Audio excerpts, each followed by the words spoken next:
nama saya Bagus Dewa Ramadhani. Di sini saya akan menjelaskan tentang pengertian gaya kepemimpinan. Gaya kepemimpinan adalah bagaimana seorang pemimpin melaksanakan fungsi kepemimpinannya dan bagaimana ia dilihat oleh mereka yang berusaha dipimpinnya atau mereka yang mungkin sedang mengamati dari luar. Faktor-faktor yang memengaruhi gaya kepemimpinan. Yang pertama, holistik atau humanis. Holistik atau humanisme memandang bahwa perilaku itu bertujuan, yang berarti aspek-aspek intrinsik atau niat, motif, tekad dari dalam individu merupakan faktor penentu untuk melahirkan suatu perilaku meskipun tanpa ada stimulus yang datang dari lingkungan. Yang kedua, motivasi individu. Motivasi adalah kondisi psikologis yang menimbulkan, mengarahkan, dan mempertahankan tingkah laku tertentu. Winkel tahun 1996 menyatakan bahwa motivasi belajar adalah keseluruhan daya penggerak psikis di dalam diri individu yang menimbulkan kegiatan belajar, menjamin kelangsungan kegiatan belajar, dan memberikan arahan pada kegiatan belajar itu demi mencapai tujuan.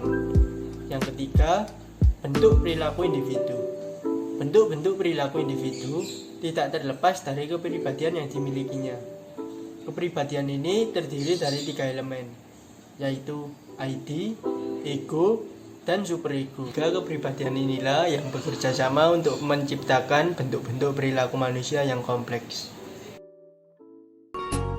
Menurut Kurt Lewin, ada 3 gaya kepemimpinan utama. Yang pertama, otoriter, kedua bebas, dan yang ketiga adalah demokratis.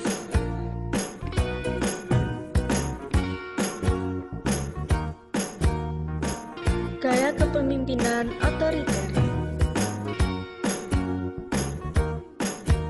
Gaya kepemimpinan otoriter adalah suatu kepemimpinan di mana seorang pemimpin bertindak sebagai diktator dan semua kendali ada di tangan pemimpin.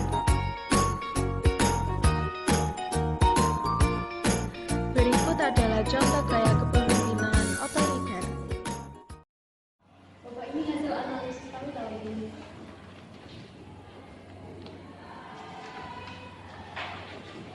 Baik, apa kendala kalian kali ini? Kalau saya boleh saran, Pak, apa tidak sebaiknya kita menambah bahan baku perusahaan kita? Saya tidak mau, karena jika bahan bakunya ditambah, nanti akan beresiko pada perusahaan. Nanti jika kita merugi, apa kalian mau menanggung resikonya? Tidak, apa tidak sebaiknya kita menambah? Karena kalau kita menambah bahan baku, produksi yang kita hasilkan akan meningkat dan itu juga akan menambah keuntungan bagi perusahaan, Pak. Saya tidak mau mengambil resiko. Lakukan semuanya seperti yang saya perintahkan. Saya tunggu laporan kalian besok siang. Selanjutnya adalah gaya kepemimpinan bebas. Gaya kepemimpinan bebas adalah gaya kepemimpinan di mana pemimpin memberikan bawahan kebebasan penuh dalam mengambil keputusan.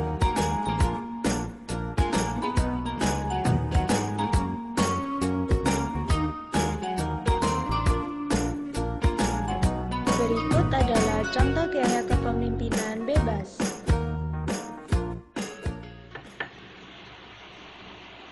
Permisi, Bapak. Masuk, silakan duduk.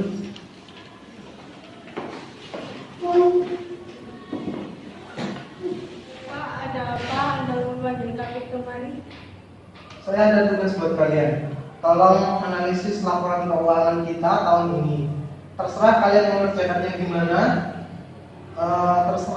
Semuanya terserah kalian. Saya tunggu 3 hari dari sekarang. Tolong 3 hari nanti temui saya di kantor saya. Iya, Pak, baik. Yang terakhir adalah gaya kepemimpinan demokratis. Gaya kepemimpinan demokratis adalah gaya kepemimpinan di mana pemimpin biasanya meminta pendapat atau nasihat dari bawahannya sebelum mengambil keputusan. Berikut adalah contoh gaya kepemimpinan demokratis. Itu analisis kami tahun ini.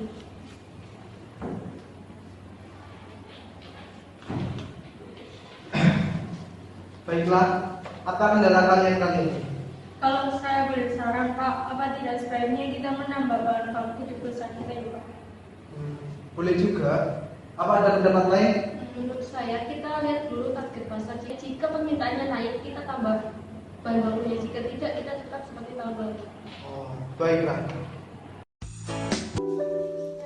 Nama saya Fioni Teka Putri, NIM 19131210132. Di sini saya akan menjelaskan gaya-gaya kepemimpinan. 1. Gaya kepemimpinan otokratis. Gaya ini kadang-kadang dikatakan kepemimpinan terpusat pada diri pemimpin atau gaya direktif. Gaya ini ditandai dengan sangat banyak petunjuk yang datang dari pemimpin dan sangat terbatas, bahkan sama sekali tidak ada peran serta anak buah dalam perencanaan dan pengambilan keputusan. 2.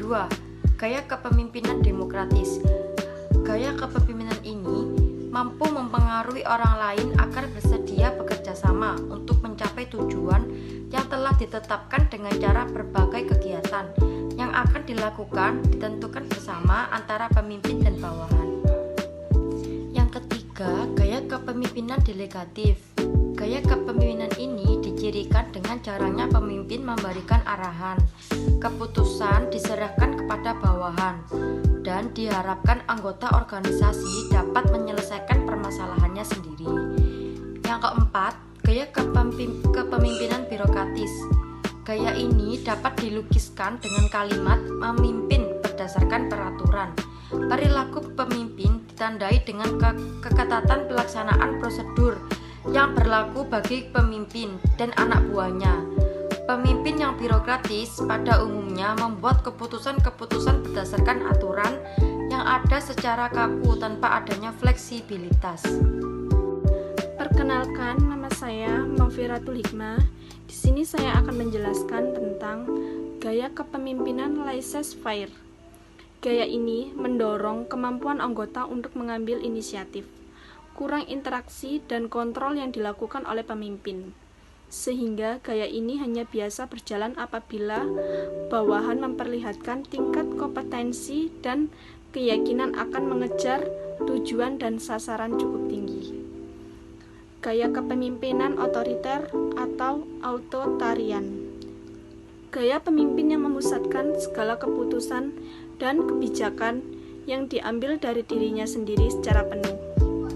Segala pembagian tugas dan tanggung jawab dipegang oleh si pemimpin yang otoriter tersebut, sedangkan para bawahan hanya melaksanakan tugas yang telah diberikan. Gaya kepemimpinan demokratis atau demokratik. Gaya kepemimpinan demokratis adalah gaya pemimpin yang memberikan wewenang secara luas kepada para bawahan. Setiap ada permasalahan, selalu mengikut sertakan bawahan sebagai suatu tim yang utuh. Dalam gaya kepemimpinan demokratis, pemimpin yang memberikan banyak informasi tentang tugas serta tanggung jawab para bawahannya. Gaya kepemimpinan karismatis. Kelebihan gaya kepemimpinan karismatis ini adalah mampu menarik orang. Mereka terpesona dengan cara berbicaranya yang membangkitkan semangat. Biasanya, pemimpin dengan gaya kepribadian ini visionaris. Mereka sangat menyenangi perubahan dan tantangan. Perkenalkan, nama saya Mega Anggun Aurelita. Yang ke-9 ada gaya kepemimpinan diplomatis. Kelebihan dari gaya ini adalah ada di penempatan perspektifnya. Banyak sekali orang yang melihat dari satu sisi, yaitu sisi keuntungan di dirinya sendiri. Sisanya melihat sisi lawan ataupun orang lain. Hanya pemimpin dengan kepribadian ini yang bisa melihat kedua sisi dengan jelas, apa yang menguntungkan dirinya dan apa yang menguntungkan bagi lawannya. Dan yang ke-10 ada gaya kepemimpinan moralis. Kelebihan dari gaya ini umumnya mereka hangat dan sangat sopan kepada semua orang. Mereka memiliki empati yang cukup tinggi terhadap para bawahannya.